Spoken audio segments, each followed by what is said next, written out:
got a real treat for you today. A buddy of mine, one of the hardest working guys in show business, the smartest guy in any room that he's in, Andrew Ross Sorkin. Of course, you know him.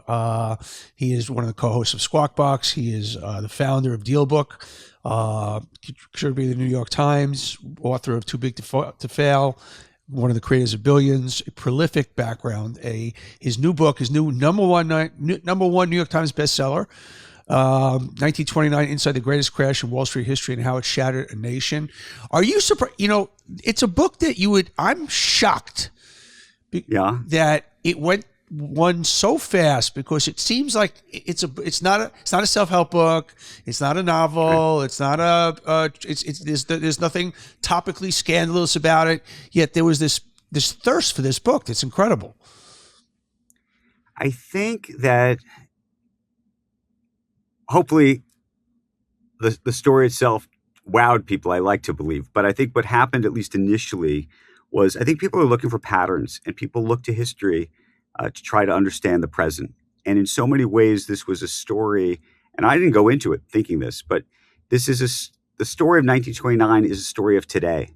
So much of the life we live today started in the 1920s in so many ways, and so many of the political and economic things that are happening around us, the euphoria around AI, the tariffs that are taking place, loosening of regulations, loosening of regulations.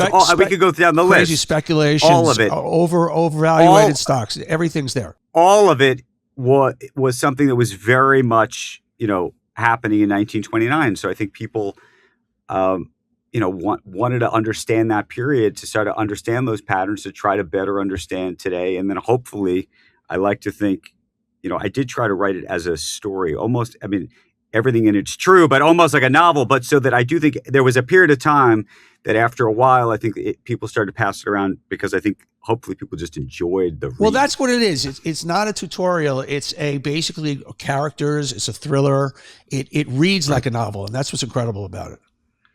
That's what I was trying to do. What made this project take 8 years to complete was I was to try to capture that granular detail and to try to tell it as a genuine, as a character-driven story, so that you actually got to feel like you were in the room with these people. And of course, these people aren't alive, so I can't go interview them. And so it really relied on me to go find diaries and memos and letters and reach out to family members and go to, dozens of libraries across the country and in Europe to be able to find this material to recreate each little scene. Before we get more into the book, how do you, because you have a few day jobs, how do you write? How do you write a book like this and live a life and have a family of 3 kids? So one of the reasons that this took 8 years, if I didn't have all the other jobs, I probably could have done it in a lot quicker. When I say 8 years, there were periods of time where I worked on it a lot, and then there were periods of times where I really didn't. The pandemic threw everything for a big loop in 2020. I would write on weekends. I would write on vacations. I would write at night. If I could tack on an extra couple hours to a business trip where I knew there was a library that might have some document that I wanted to go look at, I would go find it. I used to, during the pandemic, I would hire students who were allowed in libraries, because you couldn't even get into a library back then, who had their thesis due. I would pay them to go in and take pictures of pages and boxes for me and send them to me digitally. So I was coming up with every which way I could get my hands on different material, and then I'd write into the night. And I will say bad news, because I think my wife, so you'll appreciate this just at a personal level. It's a very selfish thing to do, to write a book like this. Yes. Because you're locked in. It lives in your head the whole time. So you and I, we could have been at dinner, Donnie. And you're thinking about a book, right? You're thinking, and I'm thinking about Charlie Mitchell, and how am I going to get the Charlie Mitchell scene over here to match up with the scene over there? And where am I going to find this piece of information? Does it exist anywhere? Who can I call? What am I going to do? So yeah, I think that's the other part of it. Just how all-consuming it can be. How do you? Speaking about all-consuming and daunting, you have this idea, you have blank pieces of paper. Where do you start with something like this? It's like such a intense project. It's just like, how do you even attempt to get your arms around it? Slowly is what happened. So what happened was, I had been interested in this period of time. Only I wasn't. I shouldn't say I was interested. People seem to think that I should know something about 1929 because I wrote Too Big to Fail, and they used to ask me questions like a decade ago, and I'd go, oh, I should learn about this period. So I went and downloaded some books on my Kindle and read some other books, and there's some good books that are written about this period, but none of them sort of had that sort of in the room, barbarians at the gate, den of thieves, Bob Woodward, you're there kind of thing, which is what I love. And I happened to be at giving a lecture at Harvard University, and I got there early and I walked in the library. That's actually how this really started. I walked in the library and I asked them if I could look through these boxes of a family for a guy named Thomas Lamont, who becomes a major character in the book. He was running JP Morgan at the time. And I open up the box, and inside the box, his secretary is keeping literally transcripts of his meetings with Roosevelt and his letters with Hoover, and they're going back and forth. And I'm thinking, oh my goodness, so you actually could put the reader in the room. That was actually how this whole project began. I thought, okay, now there's one character, what else can I do here?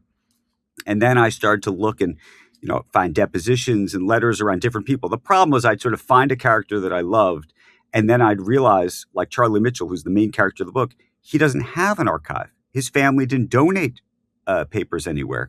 And I thought, how am I going to do this? So it became a sort of like a treasure map of trying to find people that he corresponded with who might, on the other end, have kept their letters, interestingly, or finding transcripts of depositions and trials, because there was a lot of things that happened after this whole period, as you might imagine, where he's talking and somebody else is talking. And so then you could put them in the room. I'd go get a picture of the room that they were in, or I'd get the architecture plans, and I'd figure out what the weather was that day. And so that when you're really there, you feel like you're there.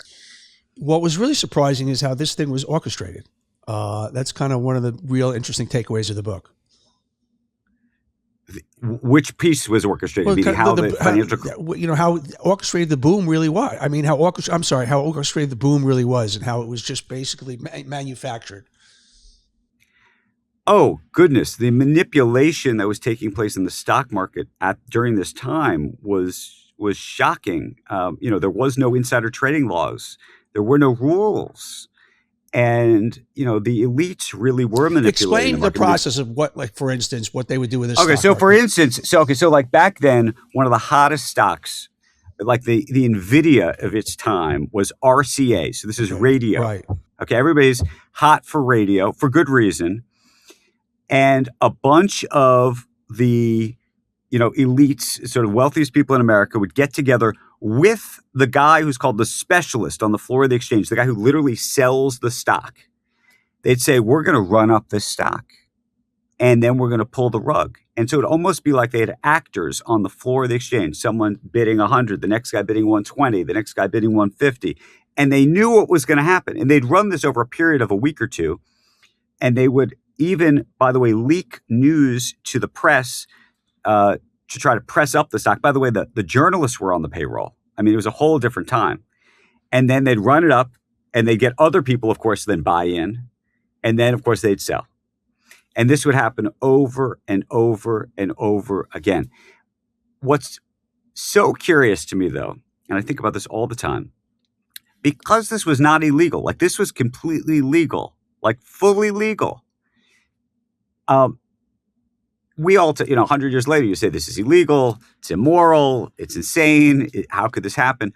I was desperate to find people in the moment contemporaneously who thought this was immoral. And I couldn't. Really? People didn't.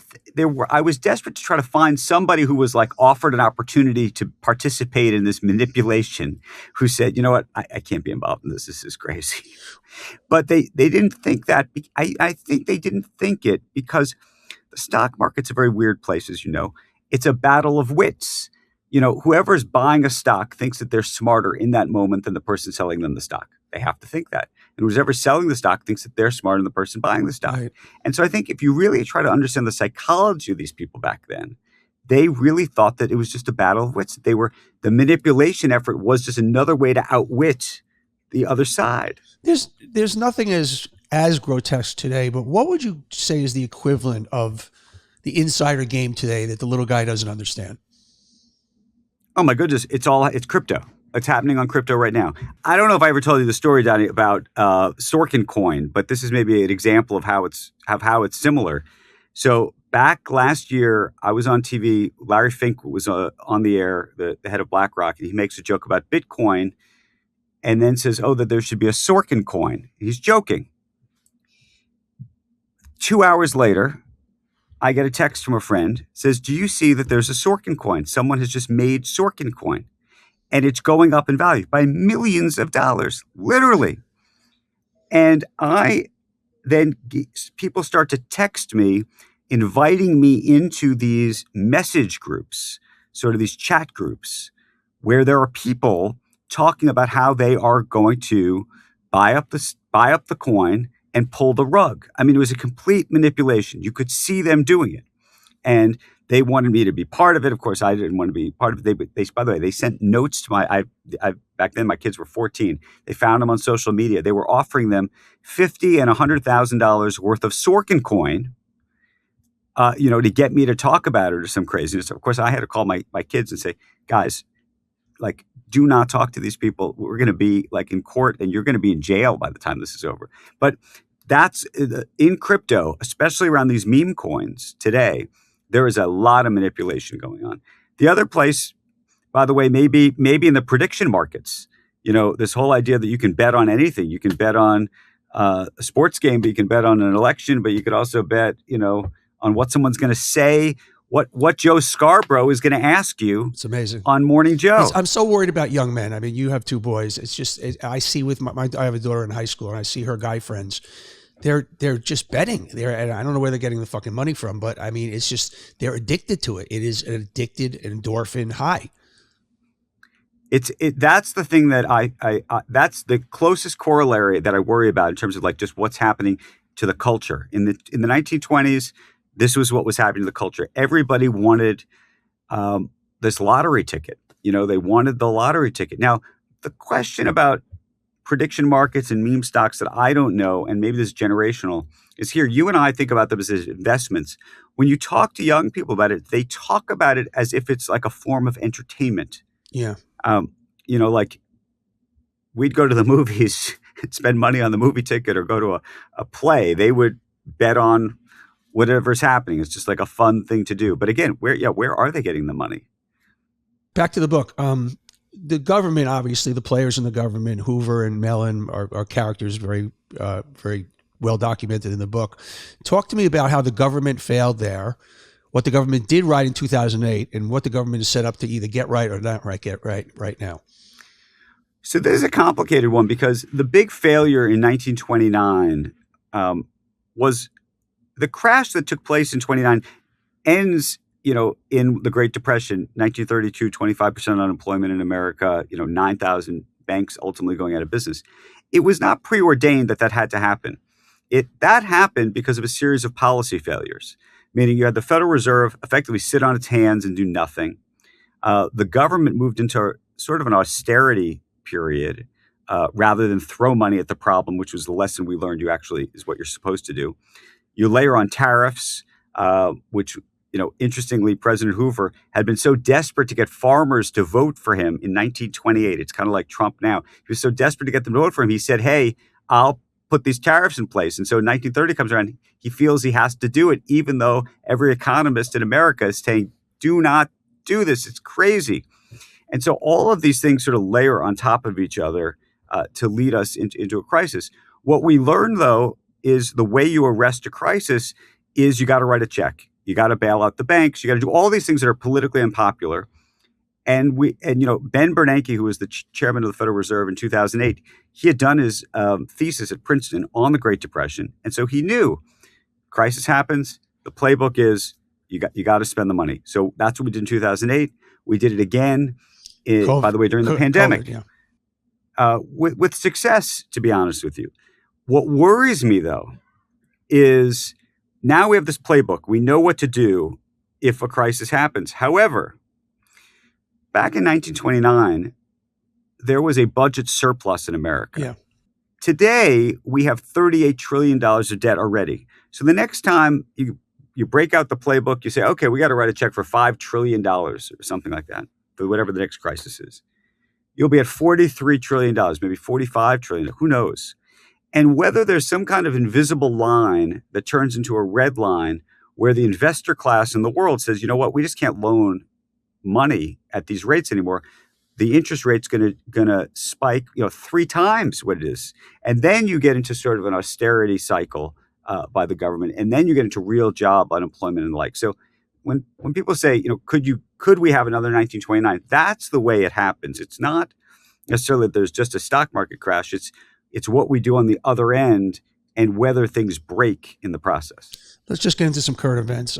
So much going on. It was interesting yesterday, for the first time, you've been very passionate about this, and I've talked about it, is how the lack of speaking up from CEOs from so many of the things that are going wrong right now. And quite the opposite with the tech guys going, we all know the stories of how they're acquiescing every which way to Trump. But Ken Griffin yesterday, followed Jamie Dimon last week, you're seeing the first breaks and crinks in the armor of guys very gently saying, I'm not comfortable with some of these things.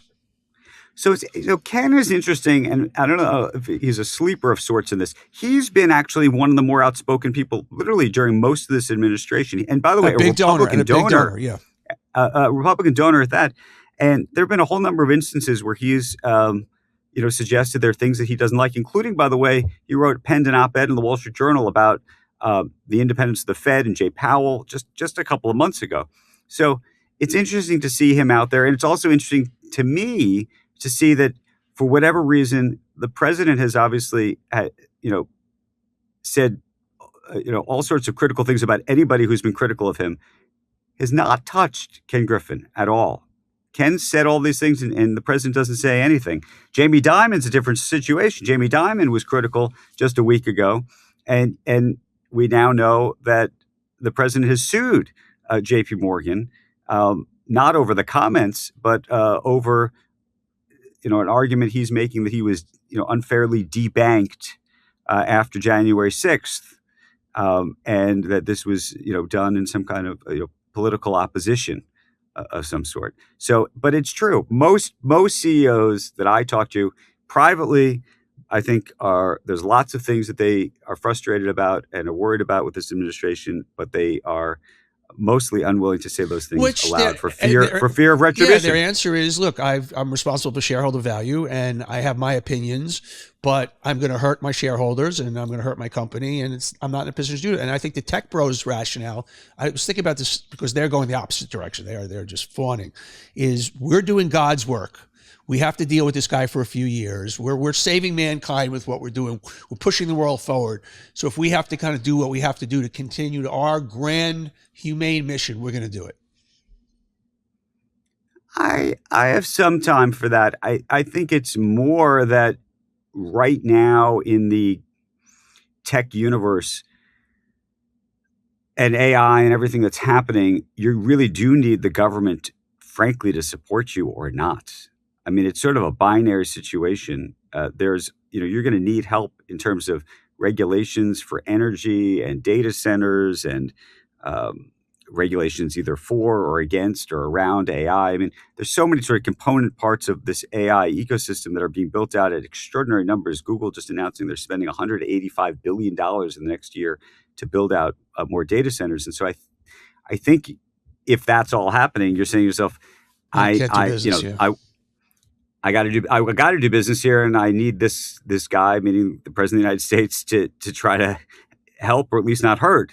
How can I effectuate that? And I think that's what's going on. Give me what Sorkin says about our new Fed chair. So I've known Kevin a long time. Kevin, by the way, is Kevin Warsh. Kevin is a character, if you will, in Too Big to Fail. He was Fed governor during that period under Ben Bernanke. Wow. Okay, wow, that's right. And he's a very smart guy. He worked for Stan Druckenmiller the last decade plus. It's going to be very interesting to see what he ultimately does. What's to me fascinating about Kevin is, he's publicly been quite hawkish. Hawkish meaning he has not been somebody Yeah. who Well, historically has wanted to lower That's what's so interesting. to with the interest higher- yeah. rates. And he has managed more through really being very critical of the Fed those last couple of years, which is in line with what the president thinks, and really gained the favor of the president in this regard. The question is, of course, is he going to lower interest rates? What does that mean? How independent will he really be? I imagine in the end, he actually will be quite independent, interestingly. I think that he's the kind of guy who sort of, I don't want to say did what he needed to do to get into the seat, but once you're in the seat, um, you can start to make your own choices. The most complicated part, I think, for him, at least initially, and he's a very charismatic guy, so I imagine he will be able to overcome this. He's been so critical of the Fed itself today and all of the Fed governors who are on the board. Yeah. So he's going to be walking into a room of people who are not exactly, loving this situation. But the other thing that's so interesting is they didn't want Kevin Hassett to get the job. They thought Kevin Hassett was, really in the pocket of the president.